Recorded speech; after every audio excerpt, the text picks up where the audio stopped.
headmaster came in followed by a new fellow। Means क्या कह रहा है कि जब हम क्लास में थे तो हेडमास्टर यानी कि प्रधानाध्यापक आए, किसके साथ? एक नए फेलो मीन्स विद्यार्थी के साथ। Not wearing the school uniform, जो बच्चा क्या था? स्कूल यूनिफॉर्म नहीं पहना था। इसके बाद and a school servant carrying a large desk, और फिर जो है क्या था? एक स्कूल सर्वेंट एक लार्ज डेस्क लेके आ रहा था उसके साथ। Those who had been asleep woke up, जैसे लग रहा था कि वो सोए थे और जगा के लाए जा रहे हैं। And everyone rose as if surprised at his work, और हर कोई उसके बच्चे के क्रियाकलाप पर सरप्राइज था। The headmaster made a sign to us to sit down, और हम सभी को बोले कि बैठ जाओ। देन मतलब साइन मीन्स होता ना इस तरह से कुछ भी इशारा करना। फिर है then turning to the class master, और जब मतलब क्लास मास्टर मुड़े, he said to him in a low voice, तो उस बच्चे से बोला एक धीमी आवाज में, mister Roger here is a pupil. Headmaster ने मिस्टर रोजर यानी कि जो टीचर क्लास में थे उससे बोला एक विद्यार्थी है। प्यूपिल मतलब रियल में शिष्य होता है, शाब्दिक meaning. whom I recommended to your care, जो मैं तुम्हारे क्या संरक्षण में दे रहा हूँ। The new boy wearing a tight green jacket, और जो न्यू बच्चा था क्लास में आया था वो टाइट ग्रीन जैकेट पहना था, येलो ट्राउजर पहना था, एंड अ स्ट्रेंज कैप, और एक स्ट्रेंज मीन्स शाब्दिक अजनबी होता है, लेकिन यहाँ पर अजीबोगरीब या विचित्र, जो लोगों को समझ में नहीं आ रहा था। फिर है which soon attracted the attention of the whole class, और उसका ड्रेसिंग पैटर्न, उसका कैप सारे बच्चों का ध्यान उसकी तरफ आकर्षित कर दिया। The new boy was still holding his strange cap, और अभी भी वो अपने स्ट्रेंज कैप को पहना हुआ है। अब कहाँ पर? ऑन हिज नीज, मतलब अपने घुटनों पे उसको टांगा हुआ है। Even after the prayers were over, means है ना गांठ, पैर के गांठ के ऊपर उसने टांग दिया है, और प्रेयर होने के बाद भी वो उसको वहीं पर पहना है। Rise and said master, teacher ने कहा कि उठाओ अपना cap. The boy stood up, और बच्चा खड़ा हो गया। हिज कैप फील, तब उसका कैप उसके घुटनों से गिर गया। The whole class began to laugh, और सारा क्लास हंसना स्टार्ट कर दिया। He stood to pick it up, और वह जो है इसको उठाने के लिए खड़ा हुआ। and never knocked it down again with his elbow, तब तक बगल के बच्चे ने उसको कोहनी मारी और फिर उसका कैप फिर से गिर गया। He picked it up once more, फिर से उसने उसको एक बार उठाया। Get rid of your helmet, और जो है टीचर ने कहा कि अपना हेलमेट तुम छोड़ दो। Who was a bit of a joker, जो तुम जोकर की तरह लग रहे हो। There was a burst of laughter from the boys, और फिर बच्चे और भी ज्यादा ढंग से हंसने लगे। Which so thoroughly shamed the boy, लेकिन अचानक ने टीचर ने देखा और बच्चे सारे शर्मा गए। फिर है that he did not know whether to keep it cup in his hand, और वो सोचा कि मैं उठाऊं, उसको पकड़ूं या ना पकड़ूं। Leave it on the ground, या उसको जमीन पर ही वापस छोड़ दूं। और put it on his head, कि इसको अपने सर पे रख लूं फिर से। He sat down again and placed it on his knee, और उसने क्या किया? कुछ नहीं किया, बैठा और फिर से अपने घुटनों पर उसको रख दिया। Rise, repeated the master, फिर से टीचर ने कहा खड़े हो जाओ। Tell me your name, अपना नाम बताओ। The new boy articulated in a stammering voice, और वो हकलाने की आवाज में बोला एंड इंटेलिजेबल नेम, फिर से उसने अपना मतलब नाम बोला। अगेन सेड द मास्टर, फिर से टीचर ने कहा अपना नाम बताओ।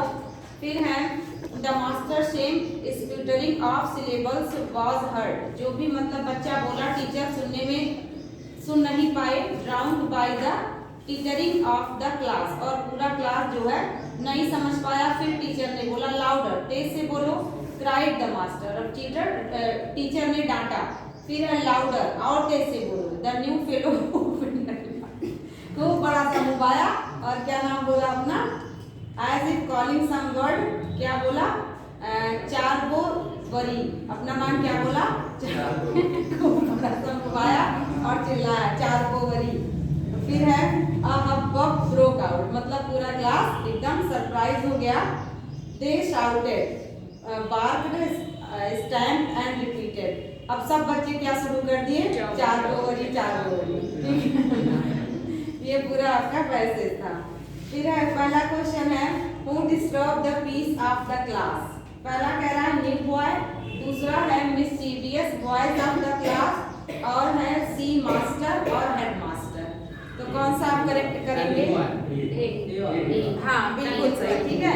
हालांकि डिस्टर्ब मिस्चीवियस बॉयज ने भी किया, लेकिन आपको ध्यान देना है कि किस किरदार के इर्द गिर्द पूरा पैसेज घूम रहा है, ठीक है। तो अन्यू कैप पहन के ना आया होता तो सब बच्चे ध्यान ना देते। ओके, दूसरा क्वेश्चन है आपका what is the function of the clause a school servant carrying a large desk in the opening sentence. इसको बताइएगा।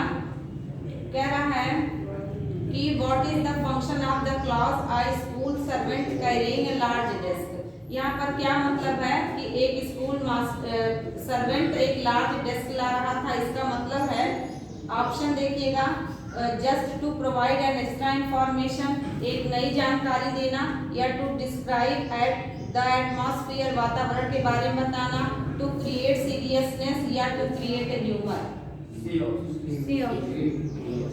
देखिए कह रहा है school servant carrying a large desk. यहाँ लार्ज डेस्क किसको कहा जा रहा है?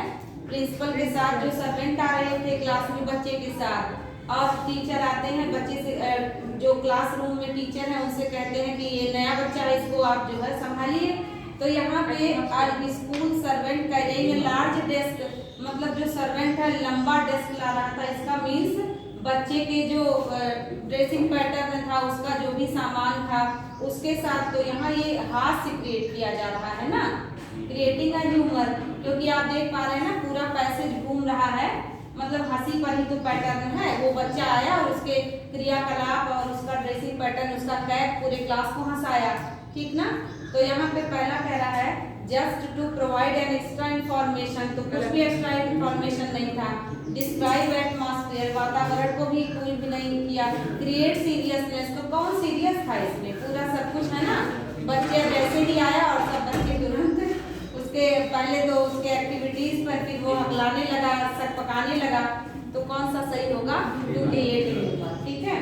और दूसरी बात है आप देख पा रहे हैं लार्ज डेस्क, तो लार्ज डेस्क उस बच्चे को ही कहा गया। ओके, नेक्स्ट क्वेश्चन है what was contributed to most the misery of a new boy. कौन सा मतलब जो है माइजरी मतलब दयनीय स्थिति आपको दिख रही है? पहला कह रहा है the appearance of the boy, लड़के की जो ऊपरी मतलब ऊपरा जो ऊपरी दृश्य था या जो जैसा दिख रहा था। दूसरा कह रहा है शाइनेस, उसका जो है शर्माना।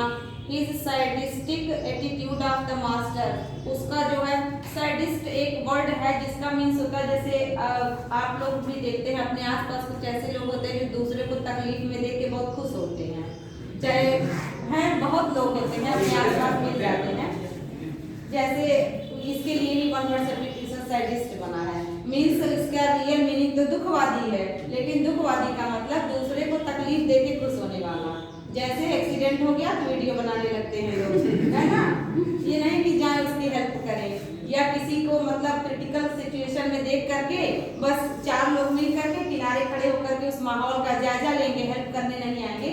तो इस विचारधारा के लोगों के लिए वर्ड बना है सैडिस्ट, मीन्स दूसरों को दुख पहुंचाकर प्रसन्न रहने वाला। तो ऐसा तो था ही नहीं, ठीक है, कि टीचर उस बच्चे को दुखी करने के एटीट्यूड में थे। और चौथा कह रहा इंटेंसिव क्लासमेट मतलब इनसेंसिटिव क्लासमेट। तो यहाँ पर जो है आपके हिसाब से क्या दयनीय स्थिति है? जो क्लासमेट थे वो इनसेंसिटिव थे, यानी कि बच्चे की तकलीफ को नहीं समझ रहे थे, क्लास के वातावरण को नहीं समझ रहे थे। तो यहाँ पे कौन सा करेंगे? यहाँ पे माइजरी लगाया है, मतलब दयनीय स्थिति आपके मन में क्या बन रही है? जैसे आपके मन में उस लड़के का पहनावा, उसकी टोपी, ये सब आपके मन में दुखद मतलब भावना ला रही है, या जो बच्चे क्लास के उसके प्रति सहानुभूतिपूर्ण रवैया नहीं रख रहे थे, ये बन रहा है। समझ पा रहे हैं ना? क्वेश्चन में पूछा है माइजरी आपके हिसाब से क्या बन रही है, मतलब दयनीय स्थिति, मिजरेबल कंडीशन। तो बच्चे का जो है ड्रेसिंग पैटर्न, या फिर उसका शर्माना, या फिर टीचर का उसको है ना डांट देना बार बार, या मतलब क्लासमेट उसके सेंसिटिव नहीं थे। तो आप देख पा रहे हैं ना क्लासमेट सेंसिटिव नहीं थे, इस बात को लेकर के 3-4 बार जो है पैसेज में बोला। कोई दिक्कत नहीं ना है।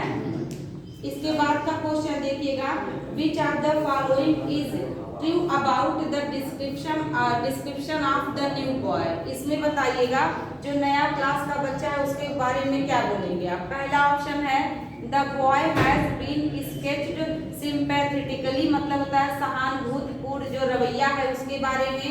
या फिर है कैरिकेचर, मतलब होता है कि व्यंग चित्रकार, जैसे आपने देखा है सो सॉरी आता है ना आज तक किसी पे, हाँ आता था, अभी तो फिलहाल मुझे याद नहीं है। तो उसमें आपका इतना बड़ा मोदी जी का चेहरा, छोटा सा बॉडी, ठीक है, और फिर कूद के बिठा देंगे ट्रैक्टर पे, कूद के बिठा उड़ा देंगे प्लेन पे।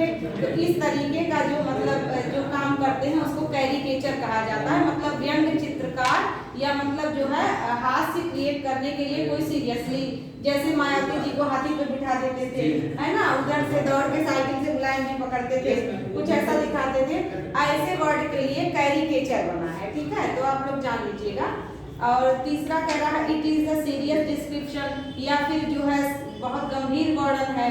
और चौथा कह रहा है the writer seems to hate the boy, जो लिखा है ये पैसेज वही लग रहा है कि बच्चे से नफरत कर रहा है। देखिए कह रहा है कि नए बच्चे के बारे में आपका क्या ख्याल है। क्वेश्चन को पढ़िएगा, कह रहा है कि which of the following is true about the description of the new boy. तो पहला ऑप्शन कह रहा है the boy has been sketched sympathetically, means उसका कपड़ा भी नहीं सही है, वो बोल भी नहीं पा रहा है, डरा हुआ भी अपने आंसर को भी नहीं कर पा रहा है, ठीक है, इस तरीके का स्टेटमेंट मिला। फिर क्लासमेट भी उसके प्रति मतलब सीरियस नहीं है, उसको जैसे सब बच्चे यही देख रहे हैं कि कौन सी एक्टिविटीज वो नेक्स्ट करेगा, ठीक ना। और दूसरा तो बिल्कुल नहीं होगा, क्योंकि सिर्फ अगर उसके मतलब कपड़े को देखा जाए तो उसके अतिरिक्त इसमें कुछ भी नहीं हंसाने वाला है।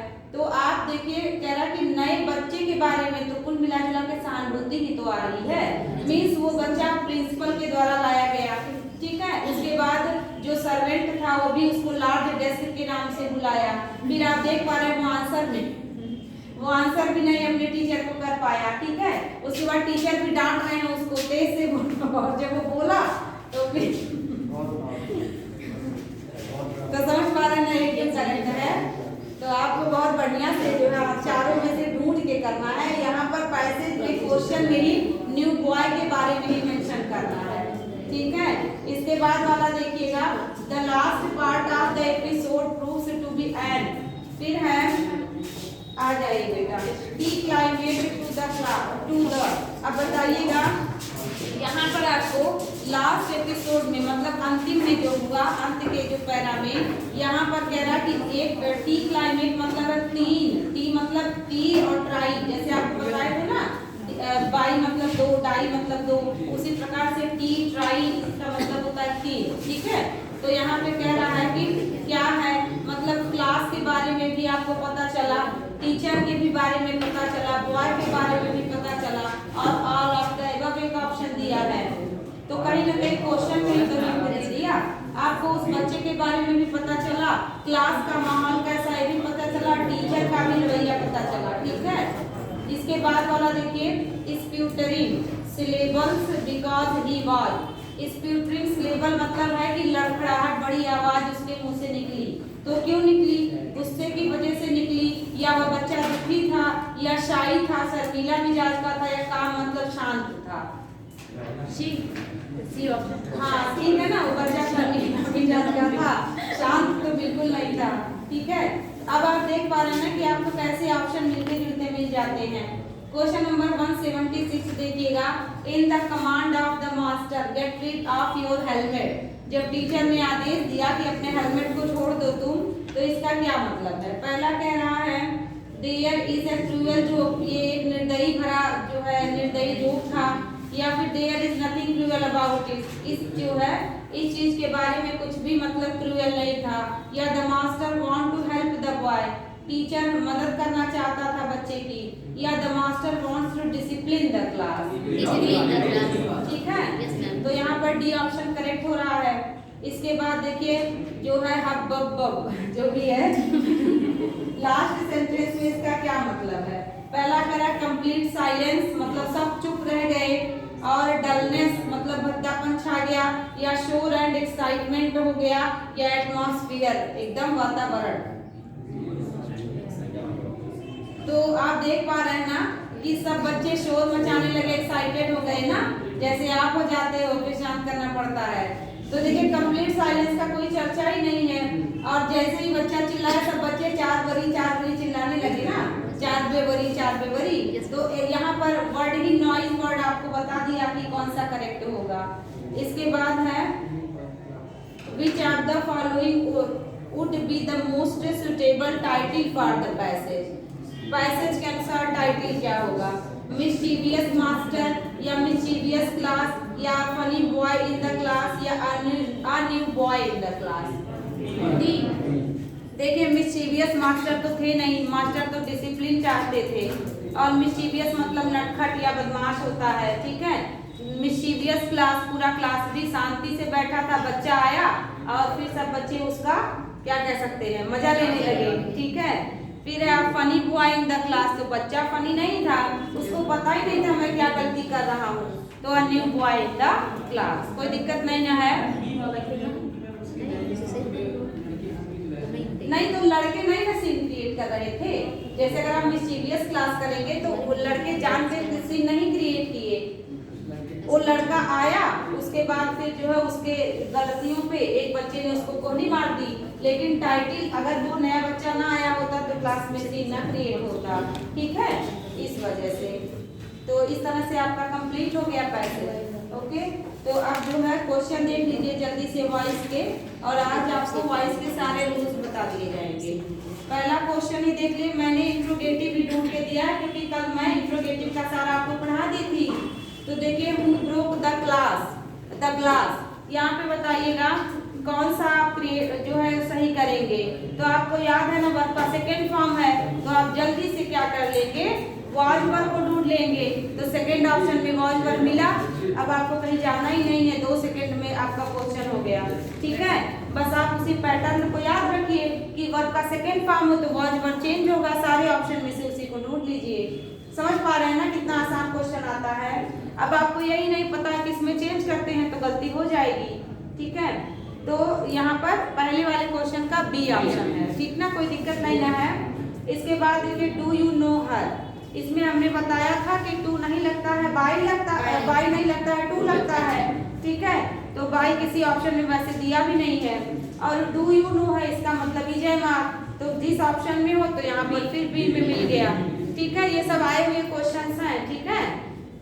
इसके बाद देखिएगा have you been shown what to do, इसको देख लीजिएगा, हैव यू बीन शोन, ये पैसिव वॉइस में दिया हुआ स्टेटमेंट है, बीन आया है तो हैज को अकेले ढूंढ लीजिए किस ऑप्शन में है। तो यहाँ पर देखिए have you been shown what to do, तो यहाँ पर जब नहीं दिया है, जो है ऑब्जेक्ट यू था वो सब्जेक्ट बन के आया है यहाँ पर, तो इसका मतलब एनीबॉडी से स्टार्ट होगा। तो अब देखिए पहला ऑप्शन कह रहा है हैव एनीबॉडी, तो एनीबॉडी सिंगुलर होता है, हैव इसके साथ लग ही नहीं सकता, है जाएगा। दूसरे में भी दिया है एनीबॉडी, तीसरे में देखिए हैज बीन शोन, तो यहाँ पर आपको पता है बीन कैसे आ गया, बीन तो लाना पड़ता है हैव के बाद, तो डी ऑप्शन करेक्ट हो जाएगा। तो आपको क्या करना होगा, जैसे अलग से बनाने नहीं लगेंगे, बस आप ऑप्शन में से ढूंढना सीख जाइए। तो आपको क्या करना पड़ेगा, जब आप ऑप्शन में से ढूंढने लगेंगे तो आपका बहुत समय बचेगा किसी भी टॉपिक पे, ठीक है। तो यहाँ पर आपने देखा कि डी ऑप्शन करेक्ट है। किसी को कोई दिक्कत हो तो फिर से हम समझा दें, कोई प्रॉब्लम नहीं ना है। बस आप स्ट्रक्चर याद रखिए, हैज है वो तो has been, have been, had हो तो फिर हैड बीन, बीन है वो, शैल है वो तो will have been, shall have been, बस इसी से आंसर ढूंढ लेना है। Will Mohit be helped by us, यहाँ पर आपको विल और शैल ढूंढ लेना है। तो यहाँ पर बाय अस है तो बाय अस भी बनेगा, क्योंकि बाय आपको पैसिव वॉइस में दिया, पैसिव से एक्टिव चेंज करना है। आप देख पा रहे हैं शैल भी किस ऑप्शन में है, बी ऑप्शन में है, कोई दिक्कत नहीं ना है। शैल बी हेल्प मोहित तो हो जाएगा will Mohit be helped by us, passive में बना हुआ स्टेटमेंट एक्टिव में बनाना था, ठीक है। इसके बाद देखिए हु गेव यू आइसक्रीम, इसमें देख लीजिएगा क्या हो जाना चाहिए था, बाई हुम होना चाहिए। तो अब गेव है तो वॉज वर्ब भी ढूंढ लीजिए किस ऑप्शन में है, बी सी में है, तो आप देखिएगा यू के अनुसार वर्ब ही लगता है, तो फिर आप कौन सा ऑप्शन करेक्ट करेंगे, बी ऑप्शन, ठीक है। बहुत ज्यादा आपको परेशान नहीं होना है, बस ऑप्शन से ढूंढ लीजिए, एक बार दिमाग में अपने स्ट्रक्चर अच्छे से फीड कर लीजिए। फिर did everybody miss the first बस, इसमें बता दीजिए कौन सा होगा। डिड आया है, ध्यान रखिए वॉज वर्ब होगा, किस ऑप्शन में है, बी ऑप्शन में। बहुत आसानी से कर ले जा रहे हैं ना, कोई दिक्कत हो तो बताइए, नहीं ना। यहाँ पर देखिए इंट्रोगेटिव सेंटेंस है, तो इंट्रोगेटिव का स्ट्रक्चर इंट्रोगेटिव की तरह ही रहता है, तो यहाँ पर आपका बी में और डी में इंट्रोगेटिव है, बाकी ए में और सी में तो अफर्मेटिव बना दिया, तो सेंटेंस जैसा पैटर्न हो वैसे ही आप चेंज करेंगे। By whom is the child being fed, ये बना हुआ स्टेटमेंट पैसिव में है क्योंकि बीइंग आया है। अब आपको EJMR ढूंढ लेना है, पहले ऑप्शन में ही आपको मिल गया, समझ पा रहे हैं ना। आए हुए सारे क्वेश्चंस हैं वेरियस एग्जामिनेशन में। Can those happy moment be ever forgotten, अब आपको क्या मिला, कैन बी आया है तो कैन वाला ढूंढ लीजिए किसमें है, बी। समझ पा रहे हैं ना कैसे आपको बहुत कम समय में इसको करना पड़ेगा, ठीक है। फिर देखिए have you ever been bitten by a dog, तो अब हैव यू बीन आया है, क्या कभी तुम्हें कुत्ते ने काटा है, पूछ रहा है, तो काटा हो तो हाँ बोल दीजिएगा, लेकिन ऐसा कुछ नहीं करना है। बताइए did a dog ever bite, तो यहाँ पर आपको ध्यान रखना हैव यू है तो आप हैज हैव ही ढूंढेंगे, तो यहाँ पर आपको बी ऑप्शन और सी ऑप्शन में मिला, लेकिन आपको याद है वर्ब का थर्ड फॉर्म भी आना चाहिए, तो सी ऑप्शन में वर्ब का थर्ड फॉर्म आया है। बहुत आसानी से कर ले जा रहे हैं ना। अगला बता दीजिएगा where do you keep the current magazines, इसको बताइए कहाँ तुम रखते हो करंट मैगजीन्स को, तो क्वेश्चन वर्ड ही रहेगा। इसके बाद डू यू है तो EJMR वाला ढूंढ लीजिए किसमें है, तो आप देखिएगा सी और डी ऑप्शन में है, इसका मतलब ए बी को भूल जाइए, तो यहाँ पर आप देखिएगा बीइंग आएगा नहीं क्योंकि EJMR वाज वर्ब तभी बीइंग आता है, तो फिर आपने क्या डी ऑप्शन चूज कर लिया ना। समझ पा रहे हैं बच्चे, बस आप रूल दिमाग में रखिए, आपका काम होता जाएगा, ठीक है। एकदम पैसिव वॉइस नरेशन ये सब रूल पे काम करते हैं। इसके बाद देखिए did anybody invite Rachna to the party, तो यहाँ डिड आया है तो आपको क्या करना पड़ेगा, वॉज वर्ड ढूंढना है, किस ऑप्शन में है, ए और बी में। तो यहाँ पे जो है आपने गोइंग टू बी इनवाइटेड, तो यहाँ अपने पास से कुछ लगाना नहीं है, जहाँ आपको करना वही करिएगा, ए ऑप्शन हो गया। Was Rachna invited to the party by anyone लिखना नहीं पड़ता, समझ पा रहे हैं ना। तो ए ऑप्शन करेक्ट है, कोई दिक्कत नहीं है।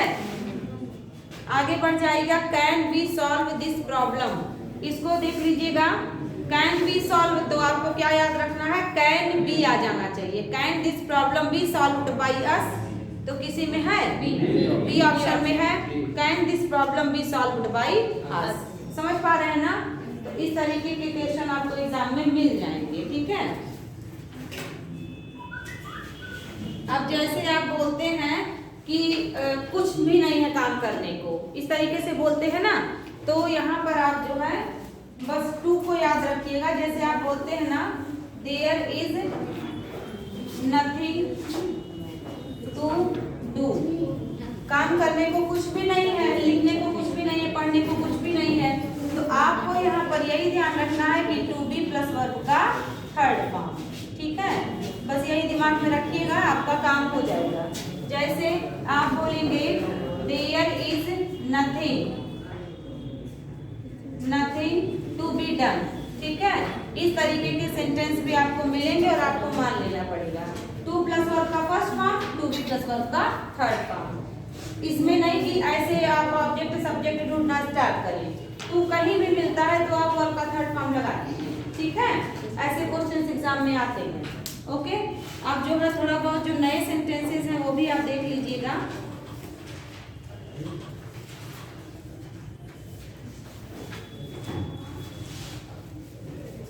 नए सेंटेंस में आप लिखिए, जैसे आपको मिलेगा I have letters to post, I have letters to post.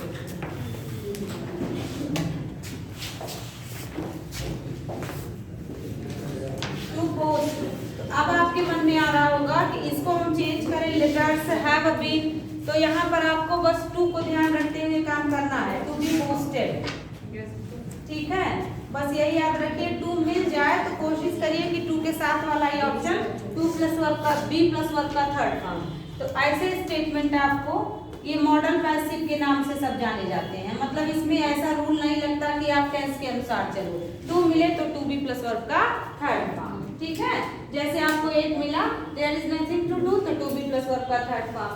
यहाँ मिला I have letters to post तो टू बी पोस्टेड, मतलब मेरे पास कुछ पत्र है पोस्ट करने के लिए, तो हो जाएगा पोस्ट किए जाने के लिए। बस ये मीनिंग आप लगाएंगे। हाँ बाबू, कैसे पहचानेंगे जो टू लगा रहता है इसीलिए।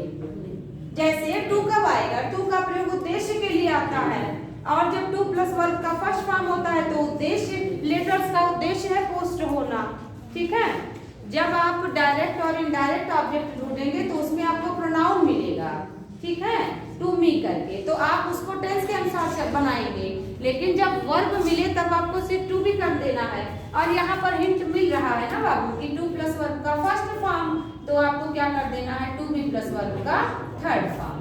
यही वर्ब ही तो हिंट दे रहा है कि आपको वर्ब मिला टू डू, टू पोस्ट, इस प्रकार से। ठीक है, और ऑप्शन भी आपको इस तरह से थोड़े ना देगा कि एक बार इसको चेंज करे एक बार टू भी करे, दोनों नहीं देगा। ठीक है, क्योंकि आपने जो है जैसे इस तरीके से लेटर्स हैव बीन पोस्टेड, तो फिर इस टू को कहाँ ले जाएंगे आप? अगर आप इसको टेंस के अनुसार बनाते हैं तो ये हैव हेल्पिंग वर्ब थोड़े है, ये तो मेन वर्ब की तरह है ना। मेरे पास, जैसे आप बोलते हैं ना मेरे पास 10 रुपए है, उसके पास 10 रुपए, मेरे पास 10 रुपए थे, ये वाला हैव है, ये बीन वाला हैव नहीं है। ये समझ गए ना, ये वो वाला हैव नहीं है जो हेल्पिंग वर्ब में प्रेजेंट परफेक्ट आप करते थे, प्रेजेंट परफेक्ट और प्लस वर्ब का थर्ड फॉर्म। ये मेन वर्ब वाला है कि जैसे मेरे पास एक मार्कर है, ऐसा वाला है, मीन्स वर्ब का फर्स्ट फॉर्म वाला। आप समझ पाए ना? तब बीन नहीं कर सकते आप, क्योंकि अगर करेंगे तो फिर वर्ब ढूंढिए, वर्ब है ही नहीं।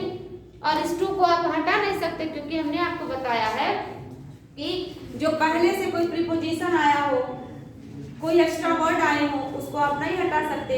इससे रिलेटेड एक क्वेश्चन बाय टुमारो वाला ऑप्शन अगर याद हो, जब मैं 20 क्वेश्चन की क्विज कराई थी तो उसमें एक आया था बाय टुमारो। पहले ऑप्शन में बाय को हटा दिया था, डी ऑप्शन में नहीं हटाया था। तो जब आप नहीं हटा सकते तो आप जिसमें नहीं हटेगा उसी को प्रेफरेंस देंगे। वहाँ बाय का मीनिंग हमने बताया था कि तक होता है, शाम तक के सेंस में। ठीक है, ये आप नहीं सोचेंगे कि पैसिव वॉइस वाला बाय है तो इसको हम हटा देंगे। ठीक ना, ऐसे सेंटेंसेस मिल जाएंगे। जैसे एक सेंटेंस और है, he wants you to take photographs. He wants you to take photographs.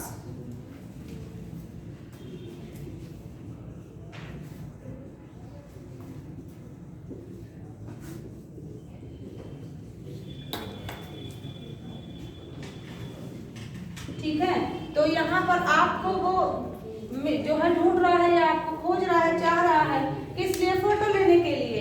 तो जब तक आप टू टेक फोटोग्राफ्स नहीं बोलेंगे तो ही वांट्स यू गलत हो गया ना, मतलब इनकम्प्लीट हो गया। तो यहाँ पर फिर आपको क्या कर देना है, टू बी टेकन। बात समझ पा रहे हैं ना? तो ये आपका अपने आप में अलग सा लगेगा, ऐसा नहीं लगेगा कि टेंस वाला। ये जब भी टू आए तो टू प्लस वर्ब का फर्स्ट फॉर्म जैसे दिखे तुरंत आप टू बी वर्ब का थर्ड फॉर्म चेंज कर दें। ठीक है, ऐसे सेंटेंसेस आपको एग्जाम में मिलेंगे। और देख सकते हैं, जैसे है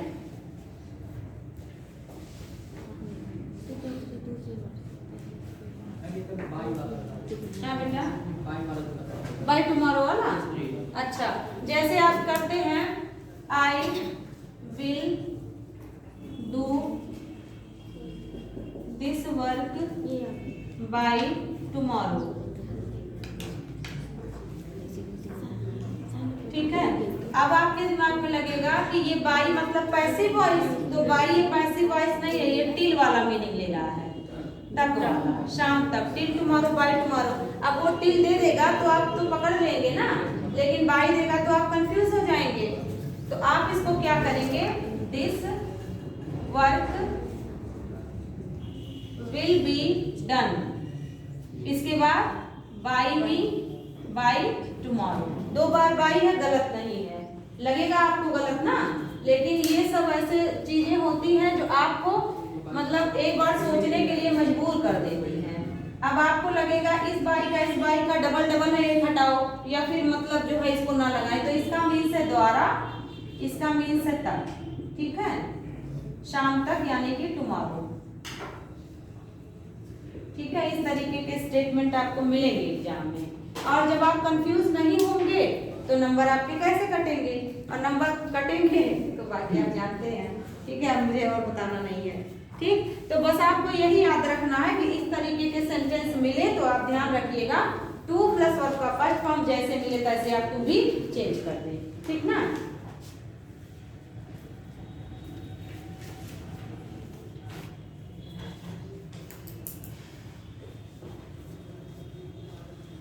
तो चलिएगा इम्परेटिव पढ़ लिया जाए, इसको मिटाते हैं हम, लिख लिए सब बच्चे।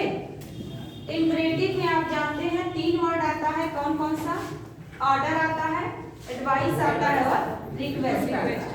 तो ऑर्डर, एडवाइस, रिक्वेस्ट में एक तो बनता है यू आर रिक्वेस्टेड टू, लेकिन एक लेट से बनता है। ठीक, दोनों तरीका एक ही पैटर्न पे लागू होता है। जैसे आप जो है अगर आपको कहना हो जैसे इम्परेटिव सेंटेंस,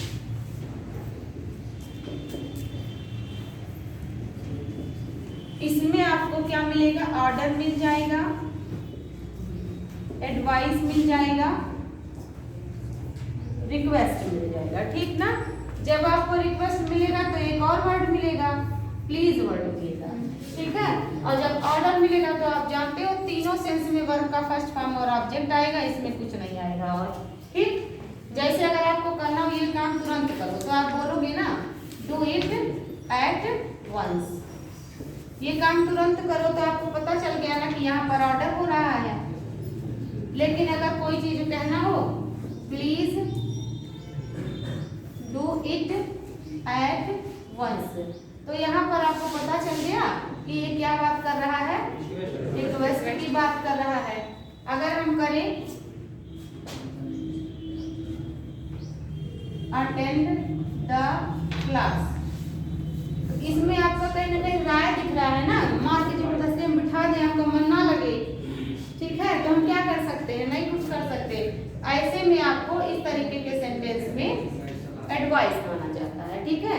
तो आपको क्या करना पड़ता है, जब आप रिक्वेस्ट को ढूंढे तो आपको क्या देना है, you are requested to plus verb का फर्स्ट फॉर्म और ऑब्जेक्ट, मतलब आप ऐसे भी दिमाग में लगा ले सेम सेंटेंस, ठीक है ना, चाहे वर्ब का फर्स्ट फॉर्म ऑब्जेक्ट, क्योंकि वर्ब का फर्स्ट फॉर्म ऑब्जेक्ट आएगा ही। अब प्लीज आएगा तो प्लीज को हटा देना है, ये नहीं कि रिक्वेस्ट भी लिखे प्लीज भी लिखे, दोनों साथ में नहीं होता। तो रिक्वेस्ट में you are requested to verb का फर्स्ट फॉर्म ऑब्जेक्ट, ठीक। और एडवाइस में आपको मिल जाएगा you are advised to, ADVISED इस बार रहेगा, एडवाइज्ड टू वर्ब का first form object, you are advised to verb का फर्स्ट फॉर्म ऑब्जेक्ट। ये वाले में मिल जाएगा you are ordered to verb का फर्स्ट फॉर्म ऑब्जेक्ट, कुछ भी चेंज नहीं करना है।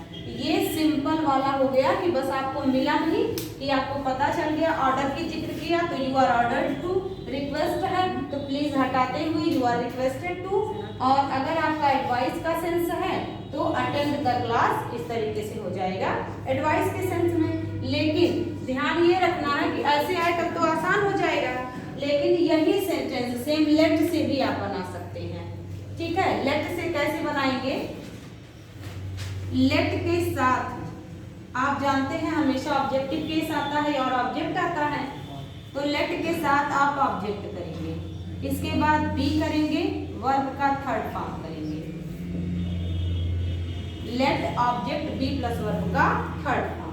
जैसे यही सेंटेंस है डू इट एट वंस, इसको आप अगर ऑर्डर वाले को लेट से बना रहे हैं तो क्या करेंगे आप, let it be done at once.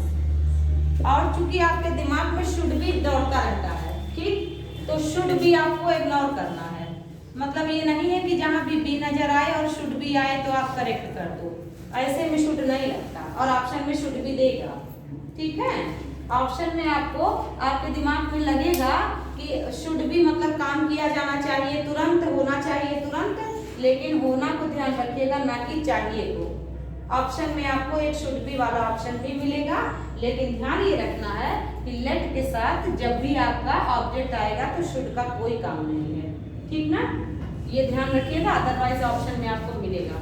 तो देखिएगा, let it be done at once, मतलब ये काम तुरंत किया जाना चाहिए। लेट मीन्स आप जानते हैं परमिशन के सेंस में, अलाउस के सेंस में इसको जो है लेट का होता है ना, जैसे लेट मी टीच यू, तो हम कहेंगे ना मुझे पढ़ा लेने दो, शांत रहो अभी। आप बोलोगे ma'am let me go, I have some important work, मतलब मुझे जाना है, मुझे जाने दीजिए। तो लेट मी गो या इट मीन्स मैं आपसे कहीं ना कहीं कह रही हूँ ना मुझे काम कर लेने दीजिए, आप कह रहे हो मुझे काम कर लेने दीजिए, तो ये कहीं ना कहीं लेट का शाब्दिक अर्थ होता है ना कि ऑब्जेक्ट को अपना काम करने दो, ठीक है। लेट को लेकर के बच्चे बहुत कंफ्यूज होते हैं, अब फिर मैं बोलूँ नहीं जाने दूंगी, ठीक। तो आप इसको बोलेंगे I will not let you go, इसका मतलब मैं तुम्हें नहीं जाने दूंगी। लेट मीन्स फिर वही है ना कि हम काम ही नहीं आपको करने देंगे, तो लेट का मीन्स होता है जो भी आपका उद्देश्य है उसमें बाधा पहुंचाना या उसमें परमिशन देना, लेट का शाब्दिक अर्थ होता है। लेट का तीनों फॉर्म एक ही होता है, लेटेड नहीं होगा, ठीक है। जैसे कट, पुट, स्प्रेड, वैसे लेट का तीनों फॉर्म लेट ही होता है, लेट वर्ब की तरह भी काम करता है, ठीक ना, इस तरीके से। तो जैसे लेट की तरह काम किया, अगर यही जो है पॉजिटिव सेंस में लो तो हो जाएगा ठीक है, जाओ, तो लेट्स गो, चलो चले, ठीक है। इस तरीके के सेंस में बस ये ध्यान रखना है, जब आप ऐसे करेंगे तो आराम मिल जाएगा, क्योंकि आपको पता चला कि एडवाइस मिला तो एडवाइस्ड, और ऑर्डर लगा तो ऑर्डर्ड, ईडी के बाद वर्ब का थर्ड फॉर्म रहेगा, ध्यान रखिए, क्योंकि पैसिव वॉइस में थर्ड फॉर्म के बिना कोई सेंटेंस बन ही नहीं सकता। यहाँ पर भी देखिए यू भले नहीं आया, लेकिन ऐसी सामान्य प्रोसेस होती है कि सामने वाले से ही बात कहीं सुनी जाती है। तो you are ordered to means तुम्हें आज्ञा दी जाती है ये काम करने की, ठीक है, तुमसे रिक्वेस्ट किया जाता है, प्रेजेंट वाला सेंस आ रहा है, और तुम्हें राय दिया जाता है ये काम करने का, ठीक है। अब इसी को अगर आप जो है लेट से इस वाले सेंटेंस को बनाएं तो जो है ऑप्शन में आपको मिले तो यही चीज आपका मिल जाएगा, ठीक है। तो प्लीज हटा देंगे, और रिक्वेस्ट भी नहीं लगाएंगे कि लेट के बाद रिक्वेस्ट कहाँ ले जाएं, तो ऐसा नहीं। इसको देखिए अटेंड द क्लास तो हो जाएगा let the class be attended, ठीक है। बस इसी तरीके से आपको ध्यान रखना पड़ेगा, ज्यादातर ये ऑर्डर में आता है, लेकिन आपको ऑप्शन के अनुसार देख लेना है, ओके। ऐसे सेंटेंसेस आए हैं एग्जाम में कई बार, तो शुड बी वाले ऑप्शन आपको दे दिए जाएंगे, आमतौर पे आपके दिमाग में चलता है शुड के साथ बी, बी के पहले शुड, अब वर्ब का थर्ड फॉर्म तो देगा ही, तो शुड का प्रयोग नहीं करना है ऐसे सेंस में, ठीक है। इसको नोट कर लीजिए अच्छे से, ठीक है। Imperative sentence, order, advise, request, तीनों में ऑर्डर्ड, रिक्वेस्टेड और एडवाइज्ड लेट के साथ आप ये वाला नोट कर लीजिएगा, let plus object plus be plus verb का थर्ड फॉर्म, ठीक है। वहाँ मैं एक वचन करता तो जैसे एडवाइस और रिक्वेस्ट, मुझे ये काम करने दो, जैसे आप कह रहे हैं ना प्लीज, जैसे क्या कहना चाह रहे हैं बाबू, यू आर है वहाँ पर जो सब्जेक्ट जो एक वचन आ जाए, आई एम रिक्वेस्टेड, एक वचन अगर आ जाए वो बहुवचन है ना, एक वचन का नहीं हम समझ पा रहे हैं। जैसे यू आर ऑर्डर्ड, उसका टू प्लस सब्जेक्ट है, हाँ, तो ये अगर जो वहाँ जहाँ यू आर है, हाँ, अगर जो करता है कोई एक वचन जो है तो ऑर्डर टू का सब्जेक्ट में लगेगा, एक वचन कहाँ बाबू, एक वचन यहाँ पर, यहाँ यहाँ नहीं बाबू साहब, यही रट लीजिए, you are ordered, I am ordered, I am requested नहीं आप सभी, ठीक है। आई एम रिक्वेस्टेड का मतलब मुझसे रिक्वेस्ट किया गया, ठीक है। यहाँ पर जो सेंटेंस है उसको समझिए, जैसे इसको नोट कर लिया आप लोग, सब हटा दे रहे हैं, सब रिमूव कर दे रहे हैं। मैम अगर ऐसे आ रहा है कि उन्होंने मुझसे रिक्वेस्ट किया कि ये काम करिए तो फिर इस पे किसी ने, तब तो आप डिटेल बता ही रहे हैं टेंस वाला, ठीक है, समझ पा रहे हैं ना। जैसे तब आप तो बता ही रहे हैं ना, शी रिक्वेस्ट्स मी, वो मुझसे विनती करते हैं काम करने का, तो I am requested by him to do this, आप बता रहे हैं ये वाला इस तरीके के। जैसे इंपरेटिव में क्या होता है, यू को, शी को, इट को हमेशा ऑब्जेक्ट में ही करना है। जैसे आप कहते हो do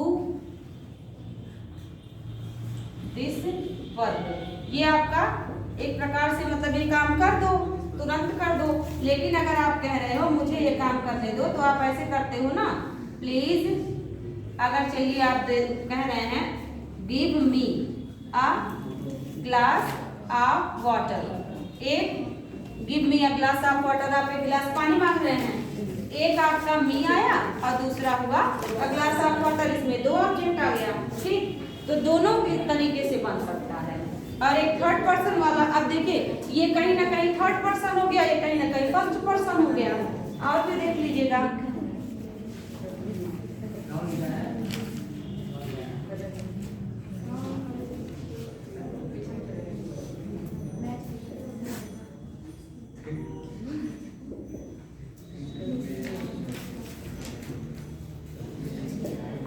solve this question right now. इसको अगर आप बोलेंगे तो you are ordered to solve this question right now.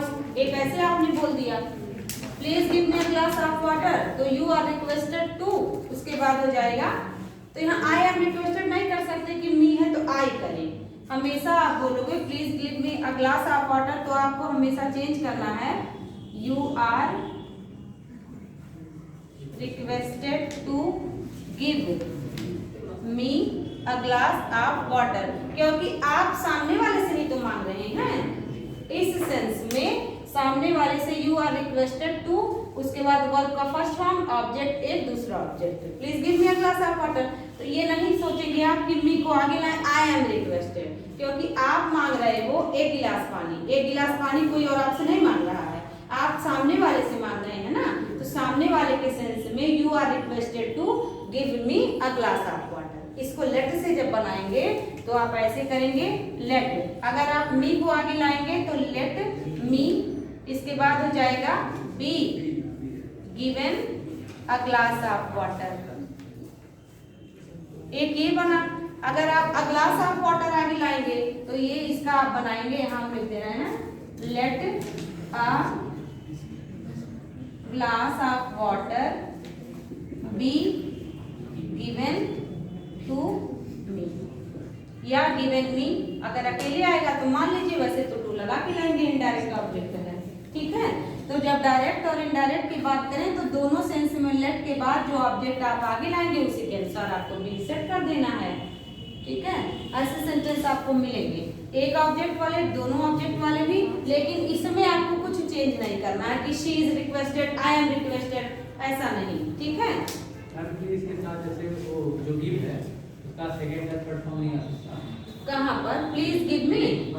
जैसे माना जाता है ना कि हमेशा आप बात कर रहे हो तो तुरंत भी करते हो, नहीं तो फिर आप पूरा डिटेल बता देंगे ना कि उसे ऑर्डर दिया गया, उसने ऑर्डर दिया था, ऐसे सेंस में। तो इसलिए प्रेजेंट मानते हुए हमेशा प्लीज गिव मी, मतलब जब आपको आवश्यकता होगी तभी आप सलाह देंगे, तभी आप आज्ञा देंगे, तभी आप रिक्वेस्ट करेंगे। इसलिए इसमें कुछ चेंज नहीं होता। वर्ब का फर्स्ट फॉर्म और ऑब्जेक्ट, तो वर्ब के फर्स्ट फॉर्म ऑब्जेक्ट को लेट से सेट करेंगे तो भी let plus objective case plus be plus verb का थर्ड फॉर्म। बाद में जो आएगा वो रखते चले जाएंगे वर्ब के थर्ड फॉर्म के बाद। ठीक है, सर मैम ऑप्शन में दो ऑब्जेक्ट में से दोनों ऑप्शन दिया हो, नहीं बाबू ऐसे नहीं देता, तो कुछ ना कुछ चीजें होती हैं जहां आपका नजर नहीं जाता है। चाहे वर्ब के थर्ड फॉर्म में गलती कर दे, चाहे आपका जो है प्रोनाउन में गलती कर दे, मी की जगह पे यू कर दे, हिम कर दे, तो जल्दी जल्दी में आपकी नजर न जाए, दोनों ऑप्शन नहीं देगा। देगा भी तो बोथ ए एंड बी भी कर देगा। ठीक है, बोथ ए एंड बी या फिर नन ऑफ द अबव, जो भी आपका जैसा आपका सेंटेंस बनाएगा ऑप्शन में। ठीक है, बोथ ए एंड बी वाले भी बहुत सारे सेंटेंसेस आप देखे हैं ना, दोनों सही तो दोनों बोथ ए एंड बी दे देता है। ऐसे सेंटेंसेस आपको एग्जाम में लेट वाले मिल जाएंगे। ठीक ना, चलिए देख लीजिएगा, तो एक दो आप भी बना लीजिए। जैसे है keep quite,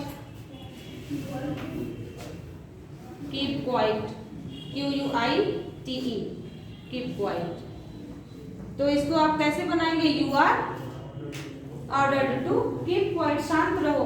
please keep quiet कर देता तो रिक्वेस्टेड कर देते आप, you are requested to keep quite. ठीक है, अब यहाँ पर आप जो है इसको लेट से नहीं बना सकते, क्योंकि क्वाइट एक प्रकार का एडवर्ब है जो कीप की विशेषता बता रहा है। ऑब्जेक्ट नहीं है तो आप नहीं बनाएंगे, ठीक है। इस तरीके से तो आप ये जानिए, मतलब पहचानिए कि वर्ब के बाद जो आए, वर्ब के बारे में बात करें वो एडवर्ब होता है, नाउन के बारे में बात करें, एडजेक्टिव के बारे में बात करें तो एडजेक्टिव होता है, एडजेक्टिव एडजेक्टिव को विशेषीकृत करता है, ठीक है। इस तरीके के सेंटेंस आए हुए हैं एग्जाम में, ठीक है। और देख सकते हैं आप सेंटेंस है आपका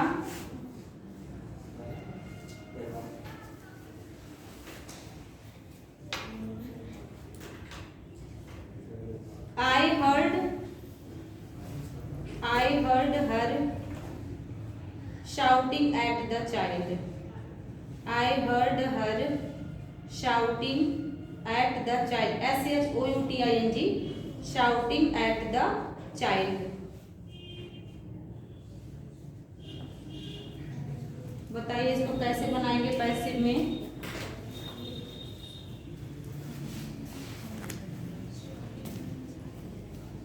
बहुत बड़ा स्टेटमेंट है, लेकिन आपको ऑब्जेक्ट ढूंढना आना चाहिए, आपका काम हो जाएगा। देखिए आप कह रहे हैं I heard her shouting at the child, मतलब बच्चे पर मैंने सुना वो चिल्ला रही थी। तो कौन चिल्ला रहा था? वह चिल्ला रही थी, तो she was heard by me shouting at the child।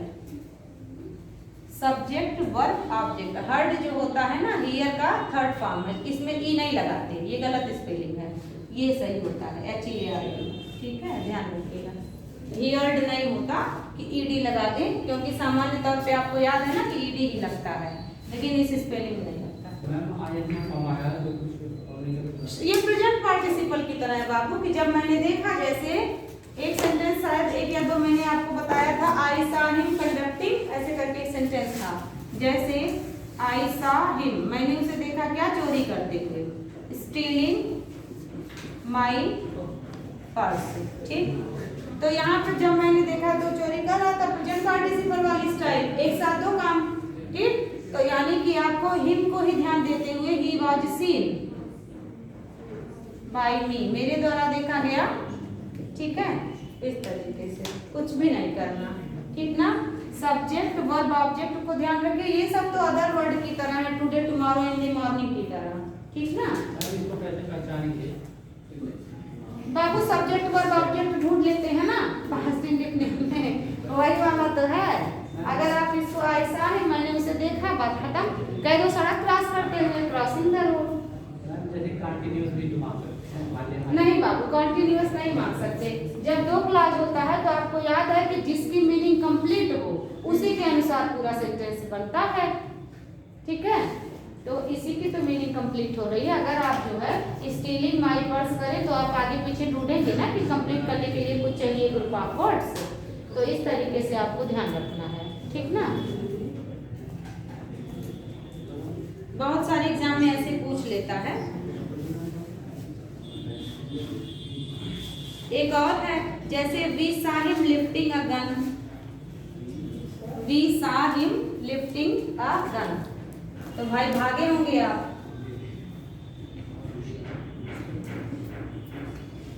Lifting LIFTING a gun, ठीक है। ये सेम पैटर्न में है, बस आपको क्या करना है, इसी को क्रॉस करना है, इसको आगे बढ़ा देना है, ठीक है। तो हो जाएगा ही वॉज सीन, ठीक है ना। इसके बाद लिफ्टिंग अ गन। अगर आपके सेंटेंस में बाई एस नहीं आ रहा है तो आपको नहीं मानना है, मिल जाएगा आपके ऑप्शन में, ठीक ना। लेकिन बाई एस क्योंकि वी जो होगा वो अस आएगा, तो लिफ्टिंग अ गन, तो यहाँ पर हो जाएगा बाई एस। कोई दिक्कत? मतलब जब मैंने देखा तो वो गन को लिफ्ट किए हुए था। ये बाईस और पार्ट नहीं देता, सही रहता है। ये अगर वो बाईस ना दिया रहे तो फिर सही है। हाँ बताए थे आपको ना हम कि जब ना दिया रहे तो हमने देखा, मतलब जिससे कह रहे हो वह भी और जो सुन रहा है वह भी, इसीलिए तो हम आता है भाई। जैसे हम लोग कर रहे हैं तो हम लोग हमारे द्वारा किया जा रहा है कि क्या जरूरत है, मतलब हम बायस करने की नहीं, क्योंकि अगर आप पढ़ रहे हो तो मैं पढ़ा रही हूँ, दोनों यहाँ प्रेजेंट हैं, तो बात में भी तो दोनों आ गए कहने सुनने वाला। इस तरह के सेंस में हमेशा मतलब जरूरी नहीं है बायस लटका लिए, नहीं मिलेगा तो आपको भूल जाना है। जैसे आप देखते हैं ना कि we should respect our elders, ऐसे सेंटेंस में यहाँ पर बायस नहीं लगाना है। Our elders should be respected, ठीक है। अब यहाँ बायस नहीं लगाना है, आपको मिलेगा भी नहीं, क्योंकि यहाँ एक मोरल लेसन की तरह काम कर रहा है ना, मोरल वैल्यू, मोरल लेसन, हम सभी को अपने देश की रक्षा करनी चाहिए, इस तरीके से। ऐसे एवरीबॉडी वाला भी, समबॉडी वाला भी आता है। जैसे एक स्टेटमेंट अक्सर एग्जाम में आ जाता है, someone has stolen my purse. ये स्टेटमेंट ये नहीं सोचता है कि अब ना पूछे, लेकिन ये पूछ लेता है, बहुत वेल नोन है। यहाँ पर बाय समवन आपको नहीं करना, किसी ने मेरा पर्स चुराया, मेरा पर्स गायब हो गया, हैज बीन स्टोलन, ठीक है। अब आपको बाई समवन नहीं लगाना है, यही शामिल हो जाना है, ठीक है। कुछ ऐसे सेंटेंस होते हैं बाई समवन, बाई एनीबॉडी नहीं लगाते हो आप, लेकिन ऑप्शन में मिल जाए तो आपको मान भी लेना है, ठीक ना, कोई दिक्कत नहीं ना है। तो इस तरीके से जब आईएनजी वाले आए तो आप कंफ्यूज नहीं होंगे कि आईएनजी को मैम कैसे बताई थी, कहाँ ले जाए, कहाँ रखें। बस आपको सब्जेक्ट वर्ब ऑब्जेक्ट आगे से ढूंढना है, जैसे ही आपका ऑब्जेक्ट मिले आपको कलम चला देनी है, ठीक है।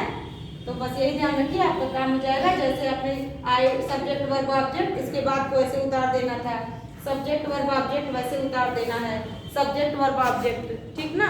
इस तरीके के स्टेटमेंट में आईएनजी आपको भटकाते हैं और गलत करवाते हैं कि मतलब आपको मिल जाएगा लिफ्टिंग है तो आई एम बीइंग लिफ्टेड, इस तरीके से आए, क्योंकि आपके दिमाग में ये हमारा आईएनजी चलेगा तो आपको उतार देना है, क्योंकि ये एडजेक्टिव की तरह ही आ रहा है ना कि जब मैंने देखा तो उसका क्रियाकलाप क्या था, गन को लिफ्ट किए हुए था, बच्चे पर चिल्ला रही थी, मतलब उस महिला की विशेषता है कि जब मैंने देखा तो चिल्लाते हुए, यानी काम जारी था।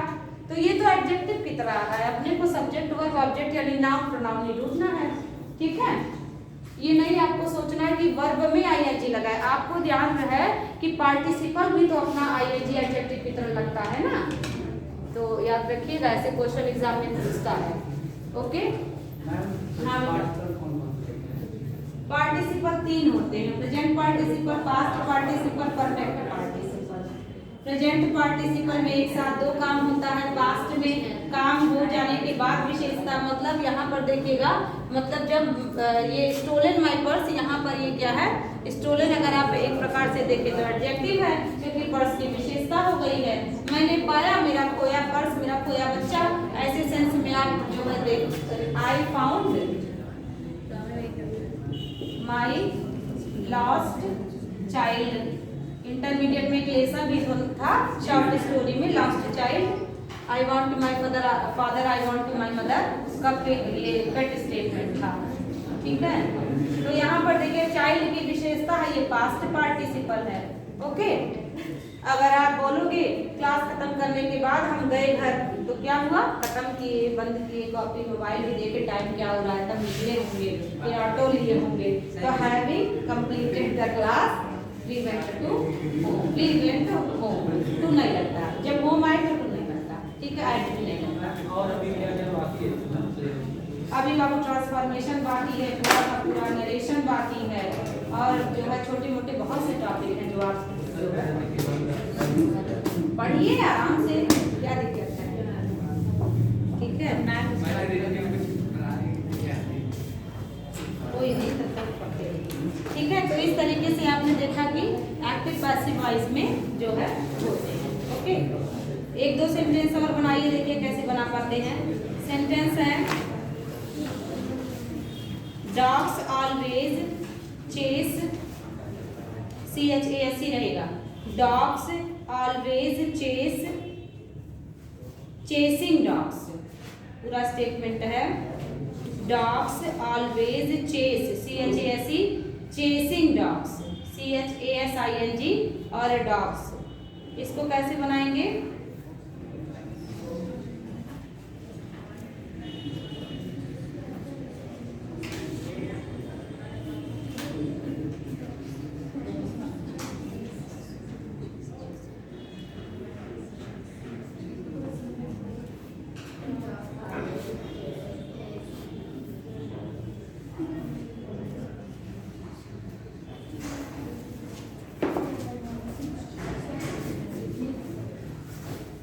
बताइए कैसे चेंज करेंगे इसको?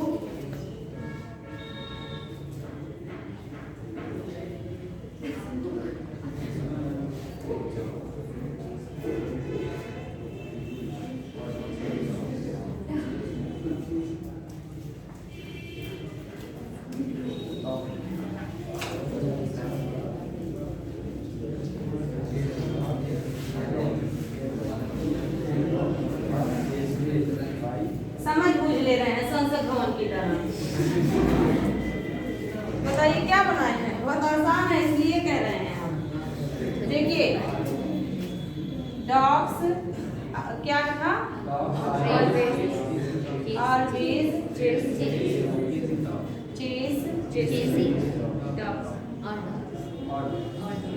हाँ चेसिंग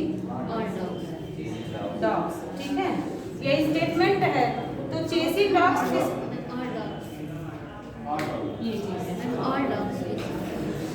क्या मतलब पैसे वॉइस बता रहे हैं? चेसिंग अ डॉग नहीं भाई, चेसिंग डॉग्स ही है।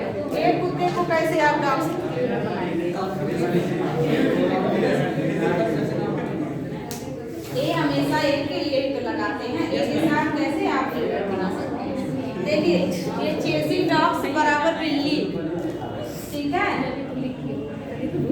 मतलब डॉग्स किसको हमेशा पीछे मतलब दौड़ाते हैं? बिल्ली को, या फिर दूसरे वाले डॉग को जो भाग रहा है। तो यहाँ पर आपको कुछ नहीं करना है, चेसिंग डॉग्स लाना है। क्योंकि देखिए वर्ब ये आपका क्या है? सब्जेक्ट है, ये एडवर्ब है, तो इसको भूल जाइए। ये वर्ब का फर्स्ट फॉर्म है, ये पूरा ऑब्जेक्ट है चेसिंग डॉग्स। ठीक, तो यहाँ पर आप लाएंगे chasing dogs are always chased by dogs. ठीक है, कुछ नहीं करना था, यही ऑब्जेक्ट आगे ले आना था। आर लगाए ना बाबू, और ऑलवेज पहले से आया तो आप उसको हटा नहीं सकते, तो आपको लिखना पड़ेगा। एक कहावत भी तो हो गई भाई, जैसे आप एक वो आइटमिक एक्सप्रेशन है ना, ऐसे आपने देखा होगा एग्जाम में आता है।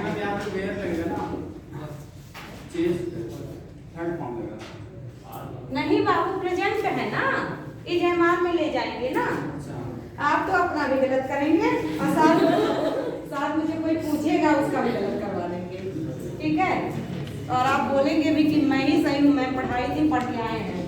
ठीक है, देखिए एक आइडियमिक एक्सप्रेशन में ध्यान दीजिएगा। इट इज या इट हैज बीन भी आता है, रेनी कैट्स एंड डॉग्स, ये आ जाता है। ठीक है, कैट्स एंड डॉग्स, इसका मतलब होता है मूसलाधार वर्षा, हैवीली। ठीक है ना, इट इज रेनिंग हैवीली। तो ये कैट्स एंड डॉग्स मिल जाए तो कुत्ते बिल्ली वाली बारिश नहीं, इसका मतलब होता है हैवीली यानी कि जोर से। और एक होता है ना, कहा जाता है कि सियार की शादी हो रही है, उसके लिए इंग्लिश में वर्ड आता है, एग्जाम में आता है भाई, मंकीज वेडिंग। ठीक है, मंकीज वेडिंग। जब आप देखते हैं ना धूप भी होती है, बारिश भी होती है, तो उसका है मंकीज वेडिंग, एग्जाम में आता है। वेडिंग को लिखते हैं। अब ये तो बेटा हम भी नहीं कभी सोचे कि मंकी की शादी, लेकिन हम लोग कहते हैं ना जयकॉल की शादी, हम लोग कहते हैं ना, बट इंग्लिश में आपका बना है मंकीज वेडिंग। ठीक ना, तो हिंदी को इंग्लिश से कभी कभी अलग कर देना पड़ता है।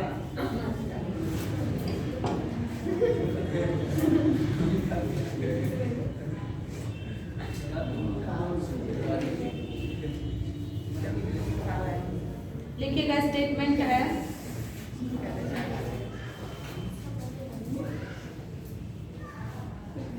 he fixed a new mark He fixed a new mark on the wall. He fixed a new mark on the wall. इसको पैसिव बना लीजिए। और एक है all obey the God. एक और है all obey the God. ठीक है, इसका भी पैसिव बनाना है।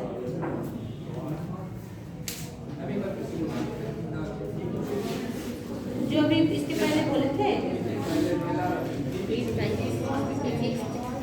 क्या था बेटा, जोर से कोई बोल दीजिए। He fixed a new on the wall दीवार।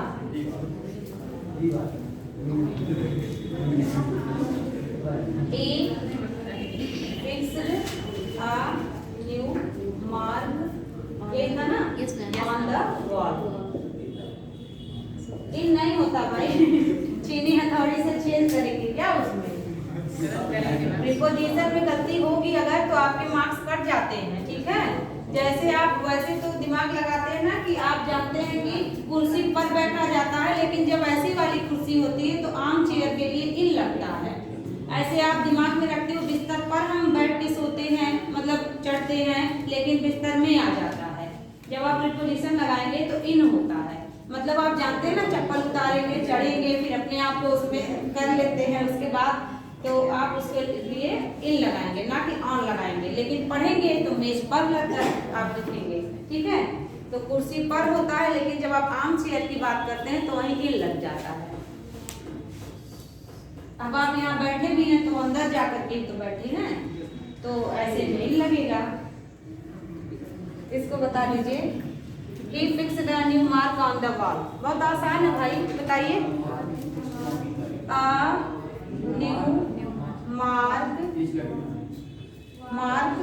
इसके बाद was fixed by me on the wall। इसको देखिए, always obey the God by him। हाँ ठीक है, by him, क्योंकि आप जानते हैं ही हमेशा हिम बनता है। इसको देखिएगा, all obey the God, इसको कैसे बनाए हैं? हाँ, बाई जरूर लगा के ऑल लिखे होंगे, ध्यान रखिएगा। चलिए इसी पे ध्यान दे दीजिए। ऑल अगर अकेले आए, पीपुल आए, पुलिस आए, ठीक है, ऑल आए, पीपुल आए, पुलिस आए, समवन, समबडी, एनीवन, ऐसा कुछ आए तो बाई लगाकर इन्हें नहीं लिखते हैं। They will not be written, ठीक है ना, विद बाई। तो यहाँ पर क्या हो जाएगा, ऑल हो गया, पीपल हो गया, पुलिस हो गया, तब नहीं लिखेंगे। ठीक, ये आपका है। तो ऑल ओबे द गॉड में देखिए, यहाँ पर क्या है, ईश्वर की बात सबको माननी चाहिए, सब लोग मानो। तो यहाँ पर हो जाएगा, अब यहाँ द गॉड आप नहीं भी लगाएंगे तब भी सही है, गॉड इसके बाद हो जाएगा। अब इसको आप कर सकते थे ना, you are advised to obey the god, ऐसे भी कर सकते थे। आप ऐसे भी कर सकते हैं, गॉड मे बी ओबेड, जैसा भी आपका ऑप्शन मिले। या इसको आप ऐसे बना सकते थे, लेट गॉड बी ओबेड। ठीक है, किसी भी तरीके से आप ऑल को नहीं लिखेंगे। ठीक है, या you are advised to obey the god. ठीक है, इस तरीके के। हाँ, तो बाई ऑल नहीं लिखेंगे, क्योंकि हम भी आप भी सबको ईश्वर के संबंध में है ना, इसलिए। ठीक ना, तो ध्यान रखिएगा ऐसे सेंटेंस की बात आ गई तो ऑनलाइन सही बात है, मतलब भगवान को मानना चाहिए। सत्यता की बात आ गई तो ऑनलाइन नहीं बाबू, किसी परिस्थिति में ऑल हो गया, पीपल हो गया, पुलिस हो गया, नहीं, क्योंकि पुलिस भी पकड़ के ले जाएगी और कोई भी बात लोगों पे लीड ही करी जाएगी, इस संदर्भ में नहीं होता। और जैसे होता ना, लोग कहते हैं तो इट इज सेड, ठीक है ना, it is said by people आप नहीं लिखेंगे। ऐसा माना जाता है कंसीडर्ड, इट इज बिलीव्ड, इस तरीके से होता है। ओके, तो चलिए मिलते हैं नेक्स्ट क्लास में नए टॉपिक के साथ।